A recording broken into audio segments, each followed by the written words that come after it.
जब किस्मत खराब हो। बुद्ध की कहानियां जीवन से जुड़ी हुई हैं और आज भी हमारा मार्गदर्शन करती हैं। यही कारण है कि हिंदी में बुद्ध की कहानियां बेहद लोकप्रिय हैं। इसी मकसद से हम आपके लिए आज एक बुद्ध की कहानी लेकर आए हैं, जिसका शीर्षक है जब किस्मत खराब हो। यह हम सबके जीवन से जुड़ी हुई कहानी है।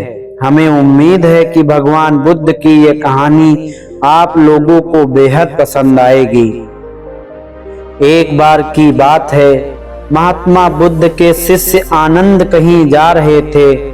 रास्ते में उन्होंने देखा कि एक अधेड़ व्यक्ति एक चट्टान पर बैठा रो रहा है। वे उसके पास गए और बोले, क्या बात है वत्स, तुम कौन हो और क्यों रो रहे हो? आनंद की बात सुनकर उस व्यक्ति की सिसकियां थम गईं। वह अपने आंसू पोंछता हुआ बोला, मैं पास के गांव का रहने वाला बदनसीब व्यापारी हूँ। मैं जो भी काम करता हूँ वह बिगड़ जाता है। व्यापार के चक्कर में मैंने अपनी पत्नी के गहने गंवा दिए, अपने परिवार को खो दिया, यहाँ तक कि मेरा घर भी गिरवी पड़ा है।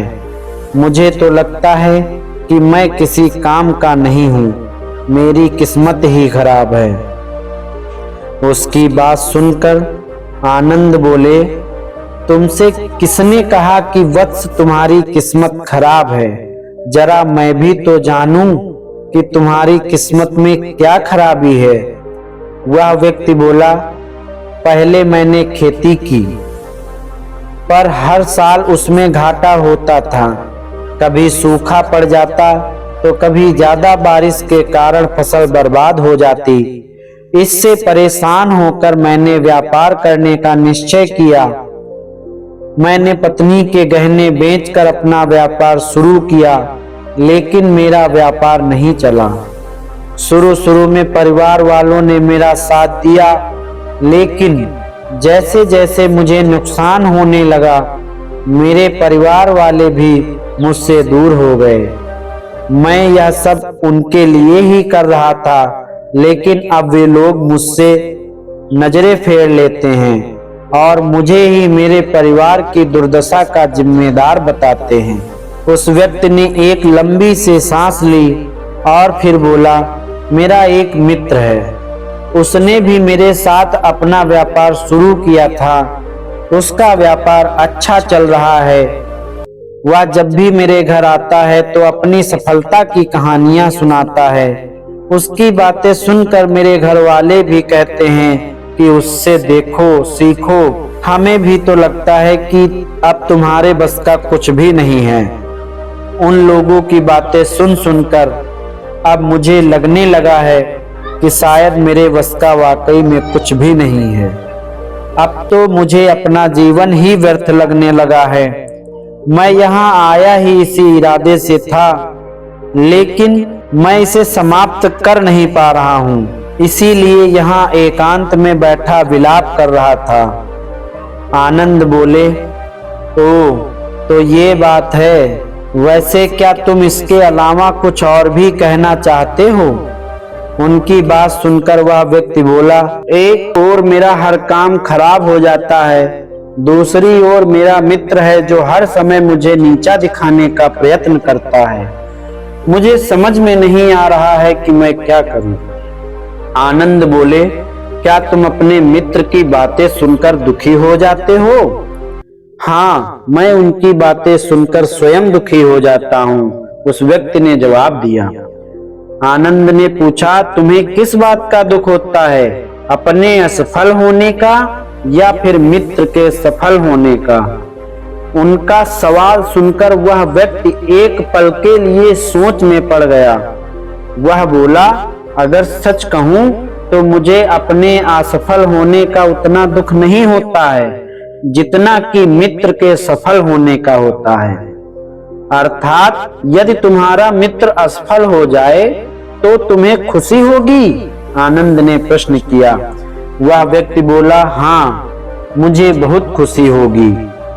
इसका मतलब है कि तुम्हारी खुशी तुम्हारे मित्र पर निर्भर करती है। अगर वह चाहे तो तुम्हें खुश कर सकता है और अगर वह चाहे तो तुम्हें दुखी कर सकता है। तुम स्वयं से ना तो खुश हो सकते हो और ना ही दुखी हो सकते हो, अर्थात तुम अपने मित्र के गुलाम हो गए हो, इसलिए तुम्हारा कुछ नहीं हो सकता है। ऐसा ना कहें महात्मन, उस व्यक्ति ने हाथ जोड़ दिए। आपकी बातें सुनकर मुझे कुछ आशा बंध रही है। आनंद बोले, जब हम किसी से आशा में बंध जाते हैं तो उस पर निर्भर हो जाते हैं। ऐसे में हमारी खुशी और दुख भी उस पर निर्भर हो जाते हैं। इससे बेहतर है कि तुम अपने आप से आशा बांधो। जब तुम ऐसा करोगे, साथ ही पूरे जतन से काम करोगे, तो तुम्हें सफलता अवश्य प्राप्त होगी। कहते हुए आनंद ने एक पल के लिए उस व्यक्ति की ओर देखा, फिर अपनी बात आगे बढ़ाई। तुम्हें लगता है कि तुम्हारा मित्र तुम्हें दुखी करने आता है, पर अगर विचार करो तो वह बातें तो सच्ची ही कहता है। वह अपने संघर्ष और अनुभव की बातें बताता है। तुम उन बातों से बहुत कुछ सीख सकते हो।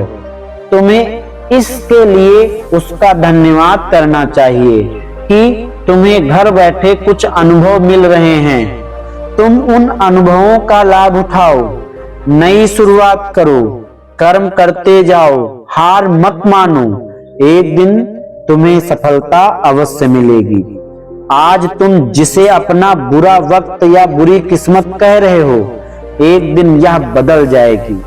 इसी के साथ तुम्हारे विचार भी बदल जाएंगे और देखना, तब तुम्हारा अच्छा वक्त शुरू होगा। तब तुम्हारा मित्र भी तुम्हें अपनी सफलताओं की कहानी नहीं सुनाएगा, तब वह अपनी असफलताओं की बातें बताएगा, ताकि उसकी बातें सुनकर भ्रमित हो जाओ, तुम्हारा आत्मविश्वास हिल जाए और तुम गलत निर्णय ले सको।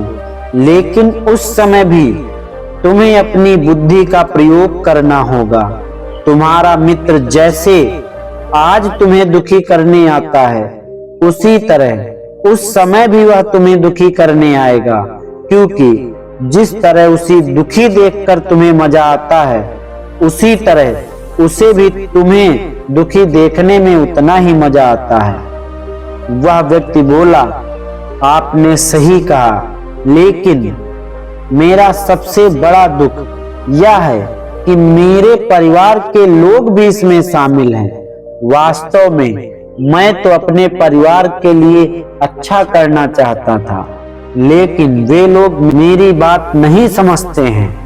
वे भी मुझे गलत कहते हैं और अब तो वे लोग मेरे साथ भी नहीं हैं। आनंद बोले, मैं समझ गया हूं, तुम सांत्वना चाहते हो। वास्तव में इस दुनिया में सभी लोग सांत्वना ही चाहते हैं। हम चाहते हैं कि हम जब भी कुछ करें तो लोग हमारी प्रशंसा करें, लेकिन आम तौर से ऐसा नहीं होता है। इसीलिए हम दुखी हो जाते हैं। हमें लगता है कि हमारे मित्र, परिवार वाले सब मतलबी हैं। लेकिन तुम अगर किसी को अपना परिवार मानते हो और उसके लिए कुछ करना चाहते हो, तो तुम्हें ऐसा क्यों लगता है कि दूसरों के लिए कुछ कर रहे हो? वास्तव में तुम अपनी खुशी के लिए कर रहे हो। इसीलिए परिवार के लिए कुछ करना वास्तव में अपने लिए ही करना होता है। लेकिन अगर ऐसा करते समय तुम्हें लगता है कि तुम दूसरों के लिए कर रहे हो, तो तुम दुखी रहोगे। और अगर तुम्हें लगता है कि तुम अपने लिए कर रहे हो, तो तुम खुश रहोगे, क्योंकि जब तुम अपने लिए कुछ अच्छा करते हो तो यह करना चाहते हो, तब तुम्हें सांत्वना की जरूरत नहीं पड़ती है। आनंद की बातें सुनकर उस व्यक्ति के चेहरे के भाव बदल गए। वह बोला, आप सही कह रहे हैं, मैं समझ गया हूँ कि अब तक मेरी किस्मत खराब इसलिए थी क्योंकि वह दूसरों के हाथों में थी। अब मैं अपनी किस्मत को अपने हाथ में रखूंगा। मैं फिर से प्रयत्न करूंगा, पूरे मन से काम करूंगा और जब तक सफलता नहीं मिल जाती चैन से नहीं बैठूंगा। उस व्यक्ति की बातें सुनकर आनंद मुस्कुराए और उसे एक छोटी सी डिबिया देते हुए बोले, इस डिबिया को हमेशा अपने पास रखना। इसमें एक ऐसा राज है जो तुम्हें बड़े से बड़े दुख से भी बाहर निकाल लेगा, लेकिन इसे तभी खोलना जब तुम्हारे जीवन में कोई रास्ता ना सुझाई दे और तुम्हें लगे कि सब व्यर्थ है, यह दुनिया व्यर्थ है और यहाँ रहना भी व्यर्थ है। उस व्यक्ति ने आनंद को धन्यवाद दिया और डिबिया लेकर चला गया। उसने नए उत्साह के साथ फिर से अपना व्यापार आरंभ किया।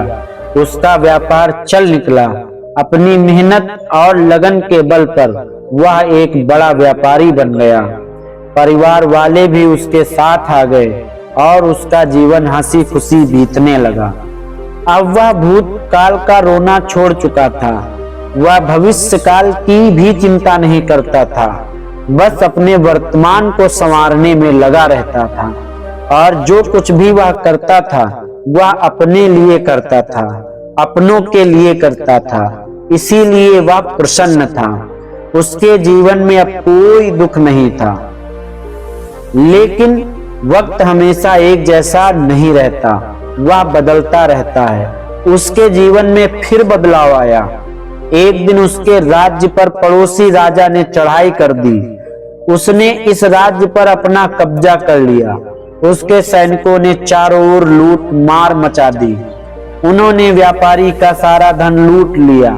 उसके घर में आग लगा दी। जान बचाने के लिए उसे अपने परिवार के साथ वहां से भागना पड़ा। वह व्यक्ति अपने परिवार के साथ कई दिनों इधर उधर भटकता रहा। वह दाने दाने को मोहताज हो गया। उसका बच्चा बीमार हो गया। इलाज के अभाव में वह तड़पने लगा। यह देखकर उसका हृदय चित्कार उठा। वह कैसे अपने बच्चों का इलाज कराए? उसके पास तो खाने के लिए भी पैसे नहीं थे। ऐसे में उसे एक बार फिर निराशा ने घेर लिया। उसे लगने लगा कि उसका जीवन व्यर्थ है, सारी दुनिया व्यर्थ है, किसी भी बात का कोई मतलब नहीं है। भले ही आप जीवन में कितना भी कुछ कर लो, कितनी भी सफलता हासिल कर लो, पर अंततः यही जीवन समाप्त ही होता है। तो फिर ऐसे में जीवन रहने का क्या फायदा? इससे तो अच्छा है कि वह अपना जीवन समाप्त कर ले।